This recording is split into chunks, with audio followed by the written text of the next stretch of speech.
निरूम मराठीचे पुढील अपडेट पाहण्यासाठी सबस्क्राइब करा आणि बेल आयकॉनवर क्लिक करा।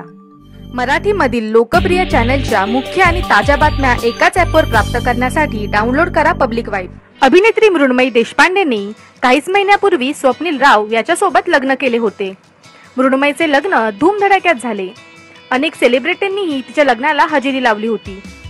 तिच्या लग्नाला काहीच महिने झाले असताना तिने आता पुन्हा एकदा लग्न केले आहे असं तुम्हाला कोणी सांगितलं तर तुमचा यावर विश्वास बसेल का? हो, हे खरे आहे। मृण्मयीने पुन्हा लग्न केले असून तिच्या लग्नाचे फोटो सोशल मीडियावर व्हायरल होत आहेत। दिल दोस्ती दुनियादारी फेम सुव्रतनेही त्याच्या या लग्नाचे फोटो शेअर केलेत। पण मृण्मयी आणि सुव्रत जोशी यांचे खऱ्या आयुष्यात लग्न झाले नाही, तर एका चित्रपटातील दृश्याचे हे फोटो आहेत। शिकारी हा त्यांचा आगामी चित्रपट लवकरच येत असून आता आम्ही तुम्हाला नुकतंच सांगितल्याप्रमाणे हा देखील शिकारी या आगामी चित्रपटाच्या प्रमोशनाचा एक फंडा आहे।